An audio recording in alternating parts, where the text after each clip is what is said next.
I'm Suzanne Henriksen, a researcher and storyteller by trade and a world explorer, drink local enthusiast by heart. I'm traveling the world to celebrate and share the people, the process, the stories, and the innovations behind craft alcohol, and I can't wait to share our amazing finds with all of you. So let's get drinking, Crafty Cask style.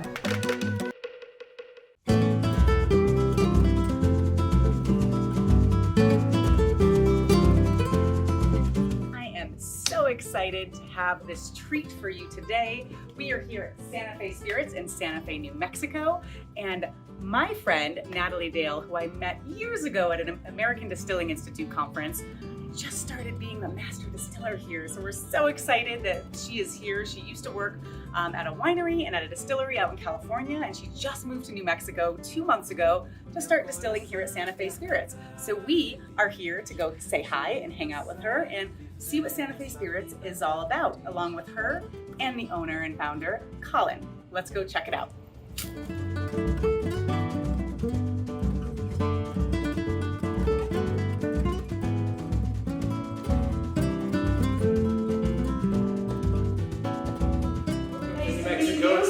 Absolutely, the founder, owner, the brainchild behind it all. So we cannot wait to check out your distillery, taste some of your spirits, and tell Tippler Nation all about what you're doing here. Let's go see what we got. All right, let's go do it. The apple brandy is actually really what started this whole thing. Yeah, tell me a little bit about that. That founding story. Like all craft distilleries, there's a weird way that we all sort of grew into this. Most of us didn't come in with a business plan and we can make this much money by selling this much and making this much and getting these numbers. It's like, let's make some great stuff and have a good time. That's what this was, in that I was designing a house. I was an architect before this, designing a house in an apple orchard in northern New Mexico, 16 miles that way. And the project fell apart. My wife and I had fallen in love with this gorgeous piece of property that this person had, and we bought it. And now you had an apple orchard. Now we had an apple orchard. We designed and built a much smaller house that we built on the property. I played around with a still and some friends, and it was a lot of fun being an architect. And the economy took a downturn in 2008 and 9. I said, well, you know, I'll sell a bottle or two and make this hobby into something fun. At which point I realized I'm a moonshiner. I better stop this right now. Stopped that, got a license, bought this building, and bought a still. And as you do that, you start to lay out some money. You then start to put together a bit of a plan. Yeah. Not enough people drink apple brandy to make it viable, particularly. Sure. So whiskeys was always a love of mine. It seemed like a good idea. We actually started making this whiskey, the single malt, first, and then processing the apple brandy because the whiskey was made and put away because it needed to age for 3 years. Right, of course. And then other things came around. That's where the white whiskey was first on the market. It was clear smoke, could go straight out. And now you're into the sort of the commerce of distilleries, of why vodka, why gin, etc., etc. Yeah, sure. This is really lovely. We brandy is another one of those categories that needs a lot of consumer education, right? Like we need a lot of people writing articles about it and explaining to people how to use it, and that you can sip it just like a whiskey if you want to. But this is really nice because I feel like some apple brandies that are out there, they distill them kind of so dry that it almost starts to lose the apple essence a little bit.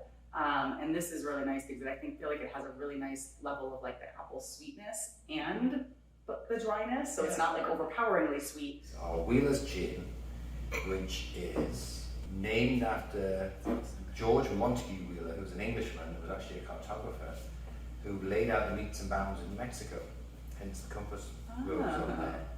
And he also, what he was doing, he wrote the book on the botanicals, hence Wheeler's Gin. And all these botanicals, there's only 5 in there, are sourced within 60 miles of the distillery. I love that. That's so great. We have Choya cactus, which is this fun stuff here. Careful. Yeah, careful. A little spiky. And Natalie can talk more about how all the flavors blend and what they all do, because we're working on fractions at the moment. So. Yeah, so Choya blossoms are part of it. Juniper, of course. We do some hops, Osha root, and missing one. What did I say already? Juniper. Juniper. You get that? Sage. Sage. I said sage. No, I did not say sage. But yeah, it's just this one adds just a really beautiful. The flower adds like a cucumber kind of cooling green toned. Mhm. The hops are of course kind of piney and citrusy. The Osharu, definitely just, which is this? That's a shot. Mm-hmm. You kind of smell like you're in like a witch's, Yeah. I don't know, Which is a cauldron. cauldron. This one's kind of fun. Yeah, they all kind of come together. We do like a very tiny bit of that one, because it is super strong. Mm-hmm. Juniper of course is the main one. But I love that this is kind of light on the juniper. So I'm someone who I love gin, but I don't like the gins that taste like Christmas trees. Okay. Yeah, you know, Right. that's all you get out of it. And so I love that, like, you get a little bit of the juniper in here, but there's a lot of other, like, interesting light notes that are kind of dancing around in there. And a lot of these do have some more green tones, so I feel like they kind of mellow out that kind of resiny We can throw this juniper. Yeah. Yeah, those are so cool. They're very cool in that colour and the way they actually Yeah, look at those spikes. blend out. That's where you have to be careful You when gotta you're... watch those spikes yeah. there, yeah. What the gin is to the desert, this one, I'm gonna let Natalie talk more about this, is the mountain version. This is the mountain, it's a liqueur, but Natalie can lead on from here. So we, Ooh, that nose. I don't even know what's going on here. yeah, there's a lot going on. We'll take our the silver coyote. We'll roast probably about 70. Well, we just did this 2 weeks ago. We roasted 75 pounds of pinion or pine nuts, and just in the kitchen, everybody's kind of taking turns. So we'll put the silver coyote in a barrel with about 16 pounds per barrel of pine nuts, roasted pine nuts. That'll age for a while. It'll do its magic. And then we'll harvest those barrels. We'll add some ponderosa pine sap, which actually Colin goes hunting for Gives me an excuse to go for a himself. walk. Go for a walk. No, I'm He'll go working. for a walk. And then we use a simple syrup to proof it down to 76, and it's just super aromatic and just gorgeous. And The nose on this is incredible. Yeah. It's like savory baking a little bit. Yeah. Like it's... Yeah, it makes you want to go camping. It's just, it's delicious. And so next... So next in line is actually going to be this one here. This is Silver Coyote. This is what we call a monotone whiskey. It is just malted barley, straight off the still, water to proof, and has a nice sweet grainy note. What's different in the way we make our white whiskey is we do a very deep hearts cut. Mm-hmm. So we not get any of the heads or tails anywhere near the final distillate. Okay. So it is very clean, very smooth, isn't scary like some white whiskeys can be. Yeah. You're not getting that like heavy deep tone, that like those bass notes that you would get in our other single malt. So Sure. it's kind of like a really nice light, just, but still a lot of character. Yeah. It's really neat. Yeah, it's actually, a lot of white whiskeys they're just like a punch in the face and you can barely get past anything. That's the face we use when we're not on camera. We say it doesn't rip your face off. Yeah. Now on to what we're really known for, our flagship here, Colkegan American Single Malt. What's the name Keegan come from? It's actually my name. My name's Colin Keegan, Oh, yeah. and I have a tiny little ego, so I stuck it on the bottle. But Colkegan is kind of, Well, it's a yeah. blending of the two, huh? Making it it unique. Funny story behind that. It was called Glenkeegan because it was definitely made in the style of a Scotch style whiskey that we made here, all in the US. And I was featured in a newspaper article talking about the upcoming Glenkeegan. And I got a cease and desist notice from the Scottish Whisky Association saying, you can't infer that it was out of innocence that we did, you can't infer that it's a Scotch style whiskey. That's very protected. And the word category. Glen The does word that? Glen had inferred that. So we were scrambling because the labels were printed. We promised to release by the fall for our distributor. And my wife said, stick your name on. They can't take that off you. So that's all Yeah. There's many different things going on in this whiskey. A third of the grain is mesquite smoked. And a third of it is aged in new oak. So we here at Santa Fe Spirits believe that the smokiness and the oakiness have a nice balance by having 2/3 in used oak and a third in new oak. And 2/3 of the grain is regular 2-row raw barley, straight simple, barley the same as used in Scotland. Mm-hmm. And then a third of it is the same barley, just mesquite smoked, so we can temper it. We here are lucky at this altitude, at 7,000 feet, that after 3 years we get a good enough flavour profile to be able to bring it out and start blending it.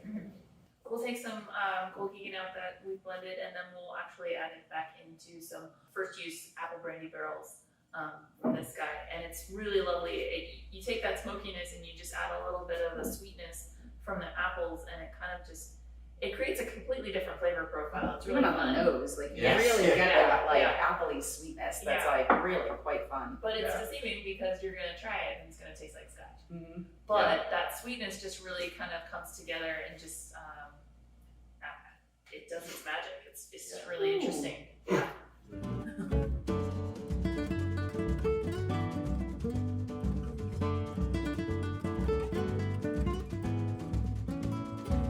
Tell us about this style of still. Like what style of still is this? What's the I don't know. Well, it's mostly made for whiskey. The main focus that we try to work on is our single malt, and it's a Mestizo single malt. It's just really unique, kind of just reminiscent of like a Scotch. Not overly smoked, but just a really, I don't know, just gorgeous. So Yeah, American single malts are definitely something that's been up and coming for a little while, and you don't see a ton of them yet. But I think you guys have been doing your single malts for a while, right? Yeah. That's exciting. 'Cause I think nowadays there's a lot of consumers who are, Scotch lovers and really enjoy Scotch, and the more they're getting into this American craft spirits movement, they're looking for, are there American versions that they can try, and I think it's something we need to educate consumers on. How much are you guys making? Like, what's the size of these distilleries? How That's a often very are good you running question. this? What's Coming the- out of COVID, it's hard. We're trying to reach that 200 barrel mark a year. So right now it's just really slow going. Still, we're starting to get more orders coming in from distributors, so that's great news. So we know we've got to start cranking and get more whiskey out there. Yeah. We're in now 12 states. Great. Still the largest is our home base, Mhm. followed by Colorado. Scattered over the boutique markets, Illinois, Chicago, New York, Atlanta, and then over to a lot of the mountain states, Oregon, Montana, Wyoming, Idaho, and Texas, of course, the big guy next door.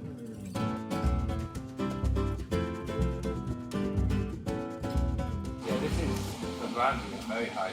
And so are these tanks what you're proofing them in? Yeah. Okay, so you're just continuing to taste and then. Yeah. It's like 2 gallons a day. And why can you only do so much a day? We're just going really slow. It's just kind of a really romantic like marriage. So taking your time and kind of proofing it down slowly Yeah. and carefully until you get it where you want it to be. Yeah, it'll take a while. We do take our time. Not with the gin or the clear spirit; those ones don't have the same reaction. But definitely with anything barrel aged.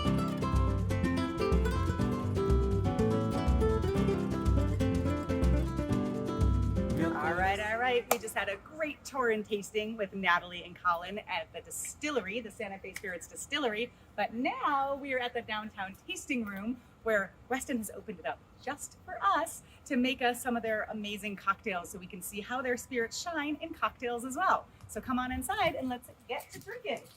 So I'm sure you have so much fun making cocktails with these types of spirits. What about these spirits is kind of unique that lets you have fun as a mixologist? Well, it's like you said, they have a great taste and place. I say they're spirits with terroir. Yeah. So all of them really do represent New Mexico and New Mexican flavors in such a unique way. For sure. And so that's really fun in and of itself. Absolutely. The other interesting thing about this space is that it's a tasting room.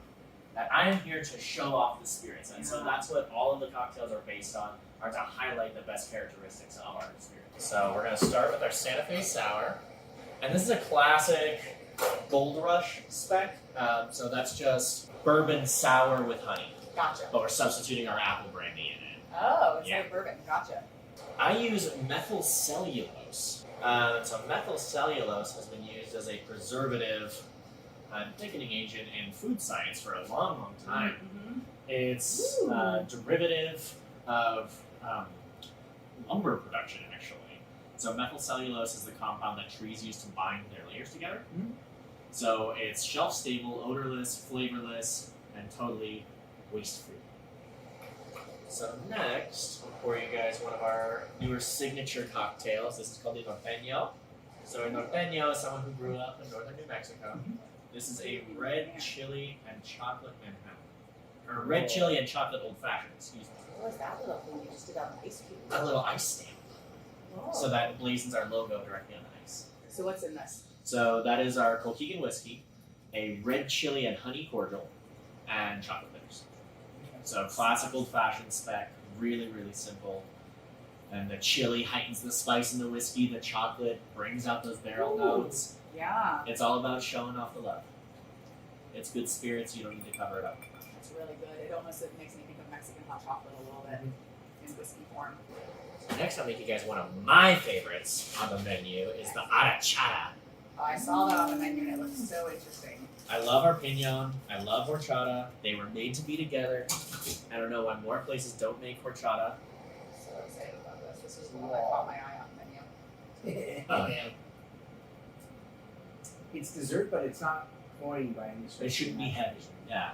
But it's nice. It's great that you're not just a distillery that happens to be in New Mexico, but you are like bringing the taste of place to life a little bit. And that's what we really love at the Crafty Cask about supporting craft makers is finding people who are celebrating and supporting where they come from and what those tastes are, and because otherwise we live in a world where whiskey is whiskey is whiskey, right? And like vodka is vodka is vodka. Yes. But if you start to have a perspective and a point of view, which you guys clearly do with what you're doing, that's what makes it compelling, and that's what makes it worth people seeking out and spending maybe a little bit more money than if they bought a mass-made product, because it's made with thought and care and passion, and and these are beautiful. There's not a bad one in the bunch. Like they are all really, really beautiful expressions.